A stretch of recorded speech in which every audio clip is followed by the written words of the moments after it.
और मुसलमान की एक सुनहरी इबारत लिखने करबला जा रहे थे।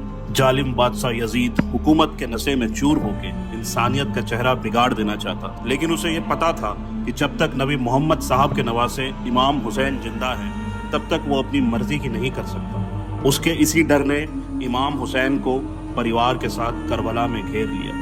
जियो और जीने दो की जिंदा मिसाल पेश करते हुए इमाम हुसैन ने यजीद के सामने ये पेशकश रखी, अगर तुम्हें मुझसे कोई खतरा हो तो मुझे रास्ता दो ताकि मैं हिंदुस्तान चला जाऊं। इमाम को दरियाए फरात के किनारे घेर लिया, उनके बच्चों और औरतों के पानी बंद कर दिया गया। ये सब जुर्म यजीद के खत मिलने के बाद इब्ने ज़ियाद ने इमाम हुसैन पे की। इमाम की तरफ से भी खत लिखा गया। कहते हैं मुसीबत में लोग अपनों को याद करते हैं या फिर मुसीबत के वक्त जो साथ दे वही अपना होता है। इमाम हुसैन ने अपने बचपन के दोस्त हबीब को खत लिख के मदद के लिए बुलाया।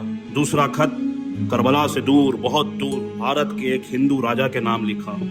इमाम हुसैन के बेटे अली इब्ने हुसैन ने अपने भाई और भारत के एक राजा समुद्रगुप्त के नाम लिखा था ये खत।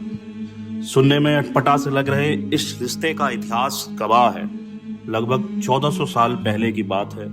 ईरान के बादशाह जो पारसी मजहब से थे, उनकी दो बेटी थी, मेहरबानो और सहरबानो। मेहरबानो का विवाह भारत के राजा चंद्रगुप्त के साथ हुआ, जिनका नाम बाद में बदल के रानी चित्रलेखा रखा गया। और उसके कुछ वर्षों बाद रानी चित्रलेखा की छोटी बहन सहरबानो का विवाह इमाम हुसैन के साथ हुआ। रानी चित्रलेखा और राजा चंद्रगुप्त के बेटे समुद्रगुप्त उस समय राजा थे जब उन्हें अपने मौसेरे भाई अली इब्ने हुसैन का खत मिला। राजा समुद्रगुप्त ने जल्द ही वीर सैनिकों की एक टुकड़ी तैयार कर उन्हें करबला की ओर रवाना कर दिया। इन वीर सैनिकों के सरदार का नाम रिहब दत्त था, जो एक मोयाल ब्राह्मण थे। पर अफसोस कि जब रिहब दत्त अपने सेना के साथ करबला पहुंचे तो इमाम हुसैन को शहीद कर दिया जा चुका था।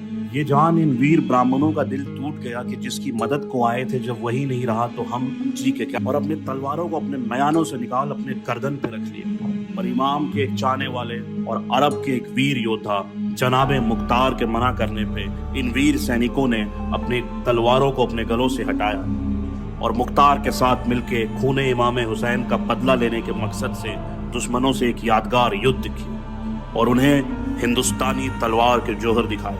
इन वीर सैनिकों ने करबला में जहां पड़ाव डाला था उस जगह को हिंदिया कहते हैं, जो जगह आज भी उसी नाम से मौजूद है। इन ब्राह्मणों में से कुछ करबला में वीर गति को प्राप्त हो गए, कुछ वहीं बस गए और कुछ अपने देश सरहिंद वापस चले आए। इतिहास इन वीर ब्राह्मणों को हुसैनी ब्राह्मण के नाम से जानता है।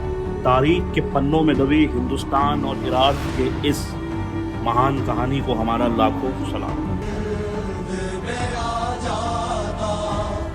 मंदिर